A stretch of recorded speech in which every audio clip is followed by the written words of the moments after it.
Hello and welcome back to another video on my channel. Today we are going to be looking at my brand new engine, which, by the way, you can see the name there. I will be referring to it as P2 2001, and all the others I will be referring to by their names.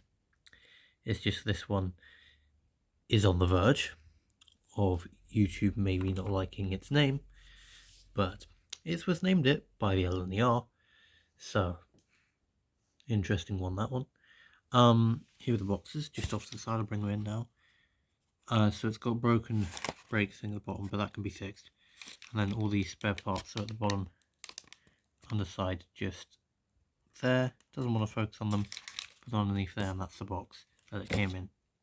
It is a DCC ready locomotive, meaning it has an analog chip in at the minute, and can be switched to a DCC chip whenever I do feel like doing that. And by the way, that is pretty much very soon, to the point where I'm going to start looking at DCC chips, because I need them en masse at this point.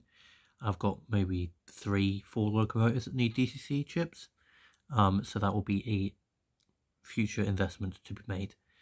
But this is my newest locomotive, which I've acquired. Cost me, I want to say, just around £78 to acquire this. This is an older model of a P2. Don't exactly remember what year they released this model in, but it's obviously not the modern model, and it doesn't have active steam production out of the top. And obviously you can see the details are not as up to date as the modern ones are, but it is still a good model nonetheless. However, one of the biggest issues I have with it at the minute is the 4 driving wheels, which is obviously a selling feature of it, because it's a very unusual feature to have that many driving wheels, unless you're obviously an engine like a 9F, which is also on my bucket list of things to buy. But with it having 4 driving wheels, and the 9F obviously has 5, but we'll discuss that if I ever get one. But for now we'll discuss this 4 driving wheel configuration, and it's pure absolute hatred for the curves I have on my temporary setup track loop. It hates them to a complete degree. It just will not tolerate them at all. So when I try to go and run it around the track, which, by the way, I've been trying to set up for an hour now, trying to figure out different ways to try to get around it, putting in bigger curves and just trying to figure out a way to get you guys to see it running, I physically cannot get it running around the curves. I can get it running, which is good, obviously, but around the curves it just won't do. So as for it running, you guys are going to have to wait on that matter for a special edition video or a little special clip in the next video. Which, by the way, the next video, subject to a singular part arriving on this channel, should be the Silver Fox being fully completed, up to full running conditions. I've already got the front pony truck.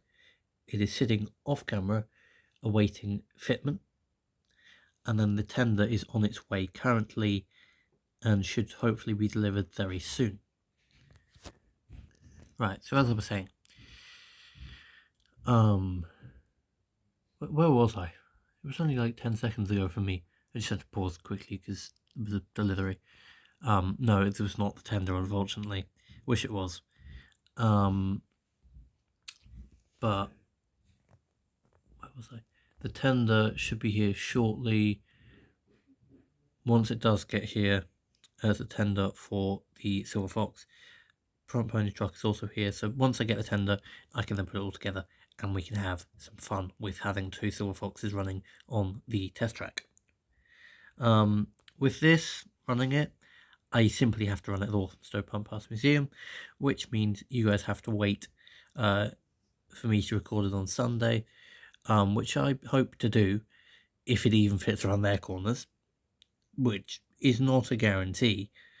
So there'll be a lot of gauging work to be done there, and there is no guarantee that it will fit around their curves for their corners, because they have two massive sort of 180-degree curves, which obviously go, like the curve you're seeing in front of you now, but on a very much larger sort of scale. But it's just hoping that it fits on their version of the curves, and if it doesn't, then there could be a small issue. Because I'm gonna be real, I don't have larger curves. I mean, the curves I've currently got on the test track just don't fit with the space it's got. So, could be a non-starter, unless it's just for a shunting engine, which it just should not be used for. It's too powerful. And it does look, from just a little bit of pre-testing, that it has got a lot of power to it. It's just about putting that power onto track and testing it, which would be quite nice to do as soon as physically possible. But obviously I have to wait until Sunday to do so.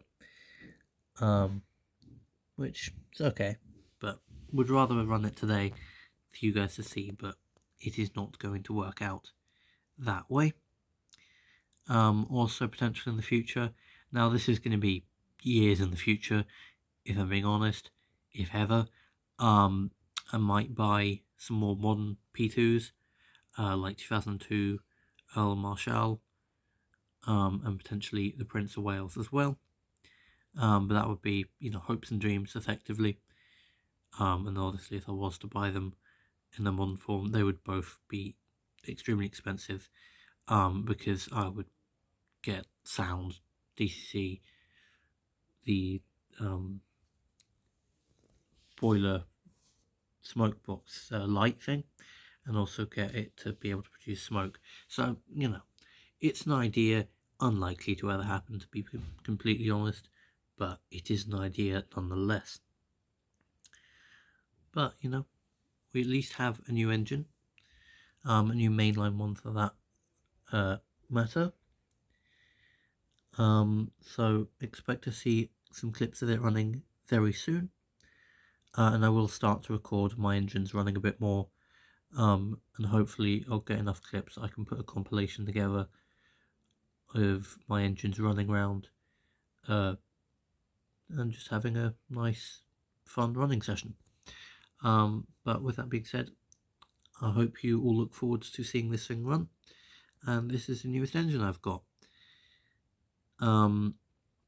Also tomorrow, over on my vlog channel, will be the beginning of a new project, which I'm not sure if I've announced yet, the name of it, because I've figured out the name.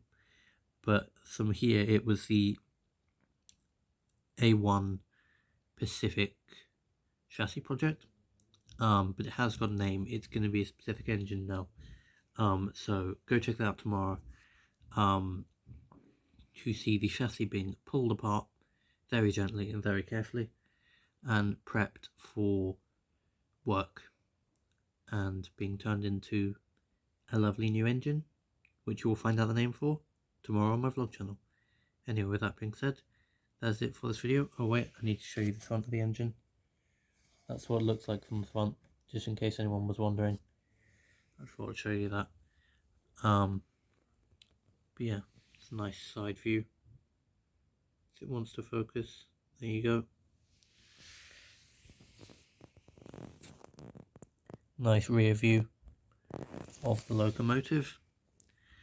And yeah, thank you all so much. Oh yeah, there's a little bit more. Just tilt the locomotive there, you can see some experimental parts on the side there. Right, that's all there is to show on the locomotive, pretty much. I mean, except for like the inside of it, but it's not going to pick up on camera much.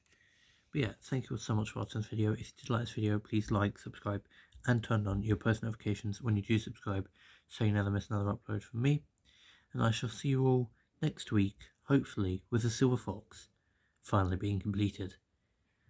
And with that being said, make sure to check out the video coming out tomorrow on my vlog channel for another train related project, and I'll see you all next week. Bye for now. Bye.